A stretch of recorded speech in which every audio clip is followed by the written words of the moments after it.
Bharat Ratna doctor Bhimrao Ambedkar को कोटि कोटि नमन। ये कार्यक्रम डॉक्टर भीमराव अंबेडकर के जीवन पर आधारित है, जहां भारत की जनता के प्रति उनके योगदानों को पूरी सजगता से चित्रित और रेखांकित करने का प्रयास है। कार्यक्रम में दिखाई गई घटनाएं लब्ध पुस्तकों से ली गई हैं। इस कार्यक्रम के जरिए चैनल की ओर से एक विश्वसनीय, सजग और सकारात्मक प्रयास है कि डॉक्टर बाबा साहेब भीमराव अंबेडकर के जीवन की संघर्ष यात्रा एवं गौरव गाथा पूरे आदर के साथ घर घर पहुंचे और उनके योगदानों से सभी संपूर्णता में परिचित और आह्लादित हों।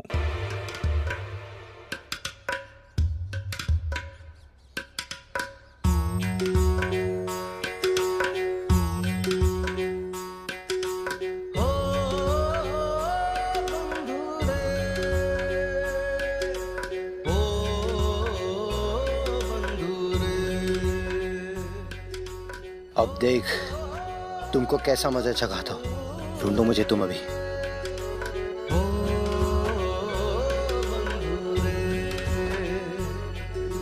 तेरे ही आचरण से होंगे तेरे कर्म उजागर और तेरे कर्मों से भरेगी पाप पुण्य की घागर। ओ बंधु रे, ओ बंधु रे, ओ बंधु रे, ओ बंधु रे। भीम भैया उस भीड़ की तरफ चलेगा क्या? ये बाबा उस भीड़ में तो नहीं छुपे? हाँ चलो। ये यहाँ भी आ गए। ढूंढो, मैं चलता हूँ। रुक जाइए, कागज दीजिए, कागज दीजिए, कागज दीजिए, कागज दीजिए पुरुषोत्तम काका। मैं फकीर पढ़ना ना जानू पर इतना तो जानू।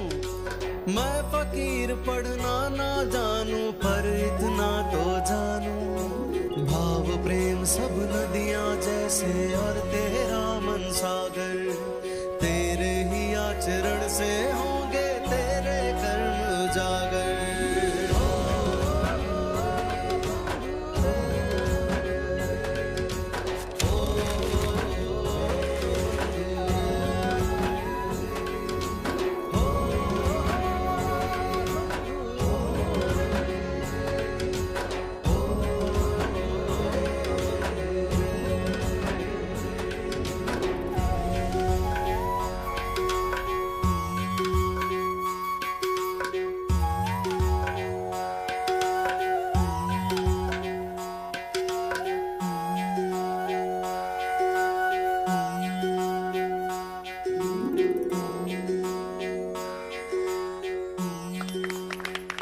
रुको।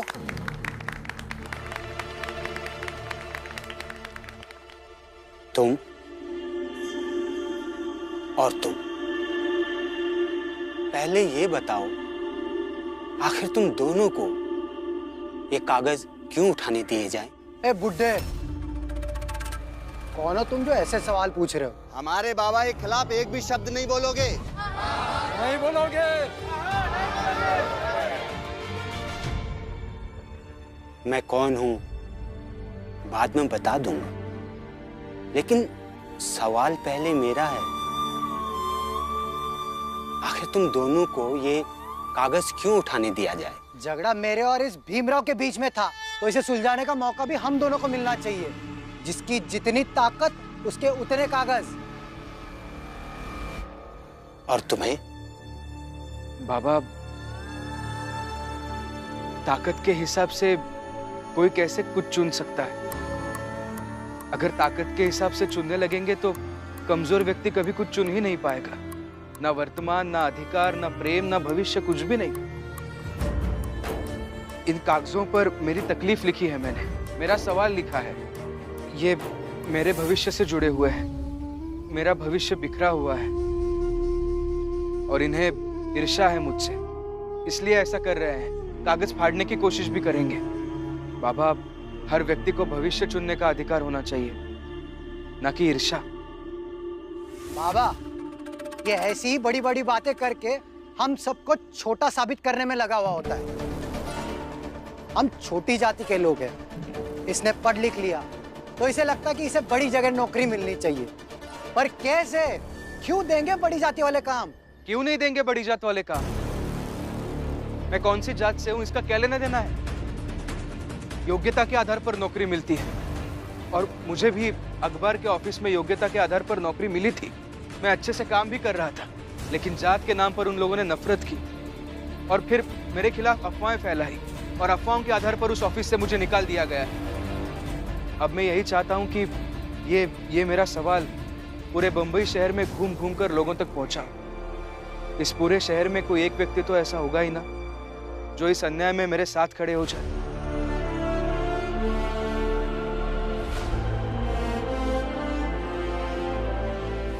आगे बढ़ो और कागज उठाओ। ऐसे कैसे उठाओ? ये सब नहीं चलेगा। अरे बेवकूफ, तुम्हारे सामने जो बैठे हैं वो मामूली बाबा नहीं है, बड़े प्रसिद्ध समाज सेवक गाड़गे बाबा के परम शिष्य सेवाराम बाबा।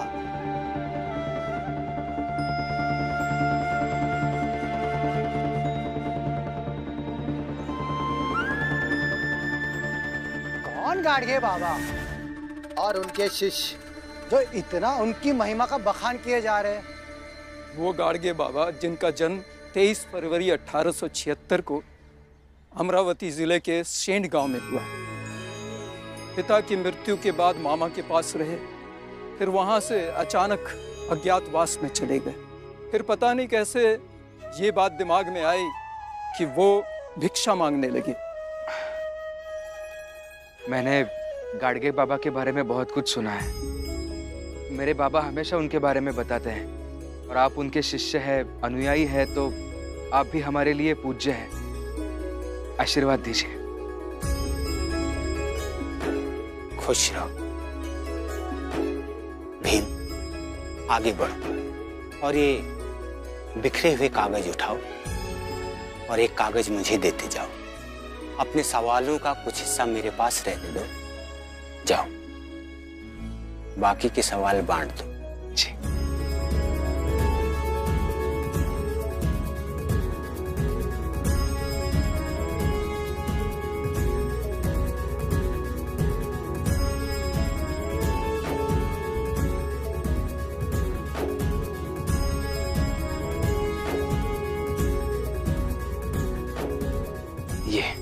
ये लीजिए।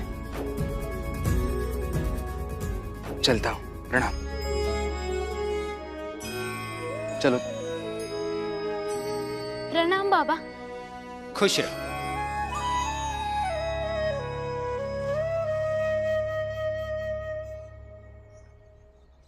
कैसे फकीर हो?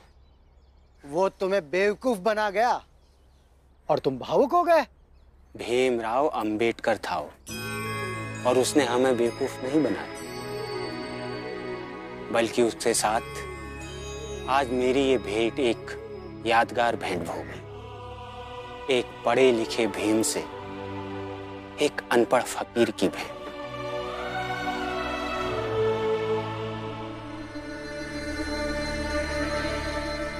देखते जाओ ये पुरुषोत्तम कैसे उस भीमराव को दौड़ा दौड़ा कर उसके हौसले पस्त करने वाला है। फिर उस थके हारे भीमराव के पास अगर एक हाथ पर्चा भाग्य से बच भी गया और उसने उसे कहीं चिपका भी दिया, तो उस एक पर्चे को देखकर पूरा शहर थोड़ी आएगा उस भीमराव को नौकरी दिलवाने। अरे लोगों के पास काम धंधा है कि नहीं? समय आ गया है उस भीमराव के घुटने टेकने का। बस थोड़ा समय और इंतजार। चलो भाइयों, अपने अपने घर चलते हैं। आज का खेल खत्म। चल बेटा महिपाल, चलिए। नमस्कार। बाबा, पुरुषोत्तम ने जमकर दौड़ाया होगा उस भीमराव को। हाँ, आज तो होश ठिकाने आ ही गया होगा। बड़ा ज्ञानी बनता है।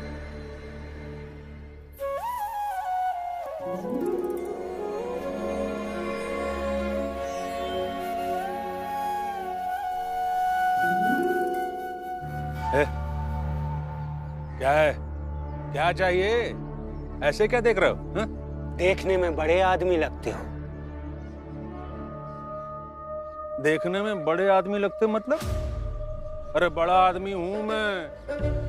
नाम तो सुना ही होगा, मेघनाथ नाम है मेरा। मेरा बेटा महिपाल। क्या चाहिए? इस पर्ची के बारे में मालूम है?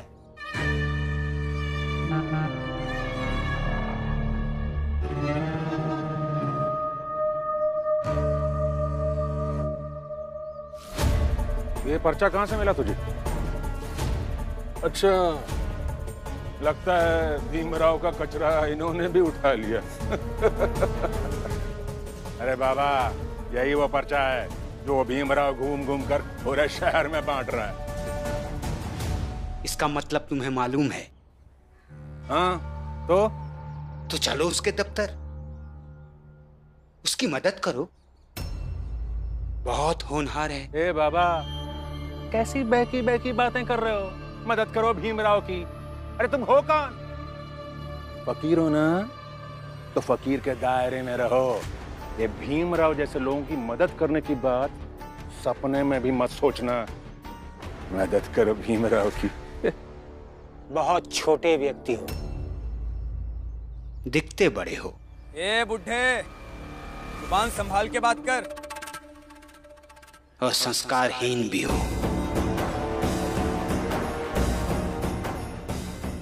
जो व्यक्ति दूसरे की मदद करने से बचता हो, वो व्यक्ति कभी बड़ा नहीं हो सकता।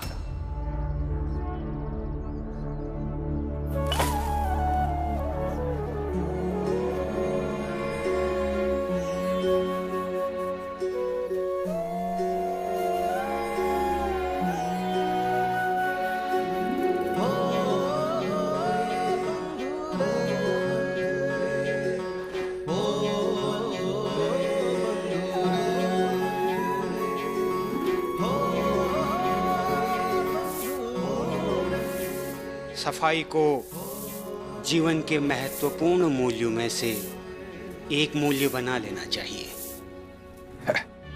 लगता है भूख से इसका दिमाग काम नहीं कर रहा है। बिना मतलब समय बर्बाद कर दिया। चल।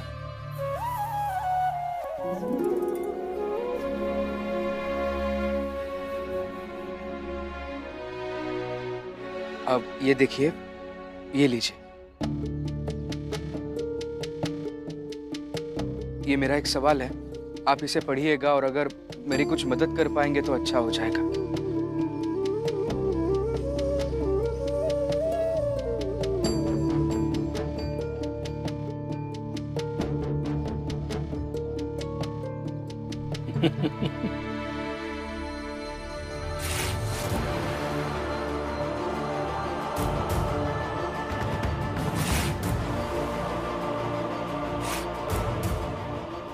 लो, फट गई पर्ची। अब सारे सवाल खत्म। अब तुम सीधे अपने घर जाओ।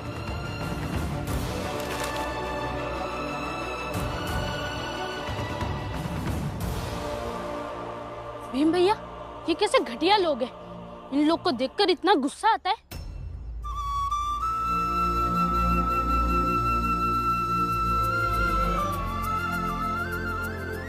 अरे भीम भैया, आप मुस्कुरा रहे हैं? पीछे देखो दीपक, बाला भैया और करुणा भाभी आ रहे हैं।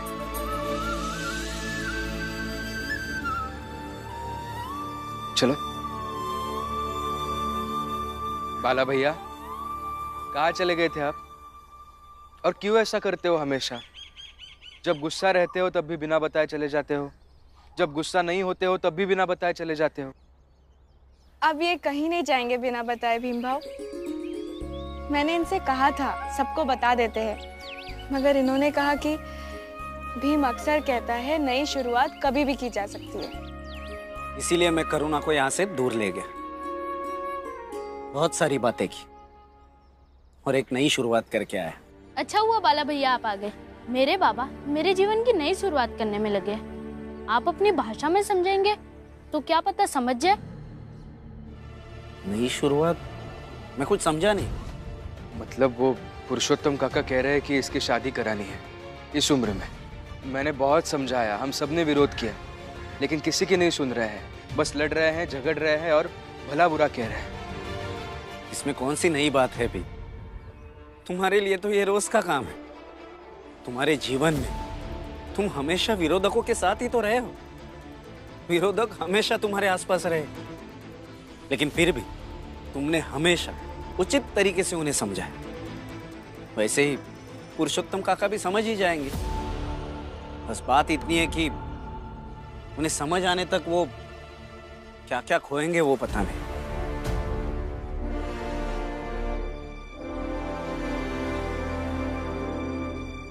अरे समझ में नहीं आ रहा है तुम्हें? कब तक अपनी बेटी की शादी का इंतजार करेंगे हम? दहेज का जो पैसा लिया है वो लौटा दो। कहाँ से लौटा दे? रखा हुआ है क्या दहेज का सारा पैसा? वो मुझे नहीं मालूम। कल शाम तक मुझे फैसला चाहिए, नाटक नहीं। कल शाम तक कैसे मना लूं दीपक को? अगर वो भीमराव नहीं होता तो मना भी लेता, मगर उसके होने से दिक्कत हो रही है। थोड़ा समय और दे दीजिए।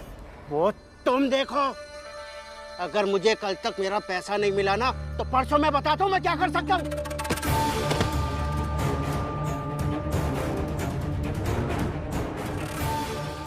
ध्यान रखना जो कहा है।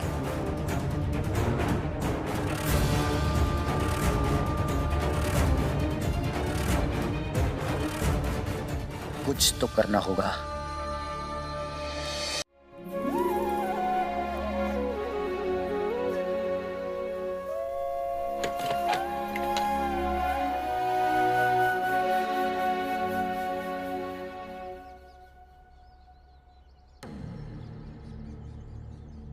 भिक्षा दोगे? जरूर देंगे।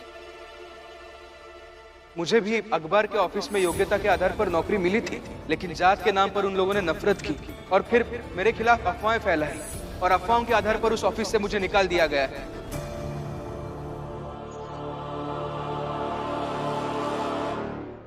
भले व्यक्ति लगते हो, लेकिन भिक्षा लेने वाले से पूछोगे नहीं कि उसे क्या चाहिए? क्या चाहिए? बाबा, आप मुझे गाड़गे बाबा के बारे में हमेशा बताते हैं ना। आज उनके शिष्य सेवाराम बाबा मिले थे। क्या? उनके पैर छूकर प्रणाम किया है? नहीं? हाँ किया ना। अच्छा किया। बड़े लोगों का आशीर्वाद हमेशा काम आता है। आशीर्वाद ही तो मिला, नौकरी तो नहीं मिली ना दोबारा। मुझे तो समझ में नहीं आता ये इसका जीवन है या कोई सत्संग है जो अच्छी अच्छी बातें, ज्ञान और आशीर्वाद से भरा रहता है, लेकिन काम धाम एक भी नहीं। आशीर्वाद। उसे बोलने दो, उसे बोलने की आदत है। मुझे बताओ, बाबा से कोई और बात हुई? कुछ नहीं, मेरे पास जो सवालों की पर्चियां थी उसमें से एक पर्ची उन्होंने ले ली और कहा कि अब तुम जाओ। और तुम चले आए? हाँ।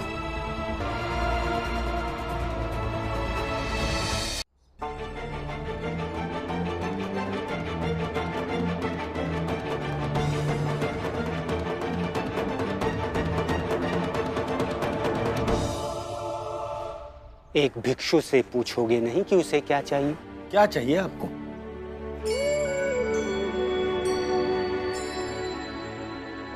क्या है ये?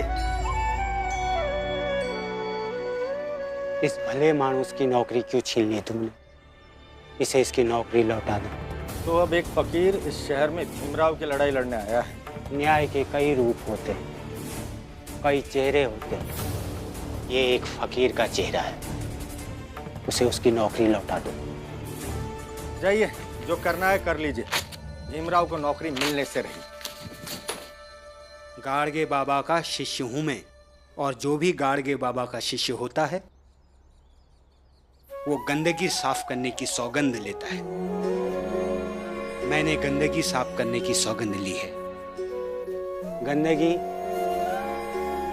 चाहे जमीन पर बिखरा हुआ कचरा हो या मस्तिष्क में बसी गंदगी, सब साफ करते रहूंगा। पागल आदमी हो क्या? बाबा, बाबा, बाबा मुझे क्षमा कीजिए, मैं आपको अच्छे से पहचान नहीं पाया। किस बात के लिए क्षमा मांग रहे हो? घर जाकर उन्होंने बाबा को आपके बारे में बताया। और अंत में कहा कि कोई बात नहीं, जब गाड़गे बाबा के शिष्य मिल गए तो किसी और को ढूंढने की क्या जरूरत है। तुम ऑफिस जाओ, वो वही होंगे। हाँ,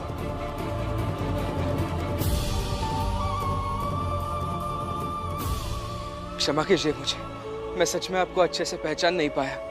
आप यहाँ मेरी लड़ाई लड़ते रहे और मैंने आपको ऐसे ही अकेला छोड़ दिया। मैनेजर साहब, एक पढ़ा लिखा भीम और एक अनपढ़ फकीर बाबा साथ आ गए हैं। अब तो ये ताला टूटेगा।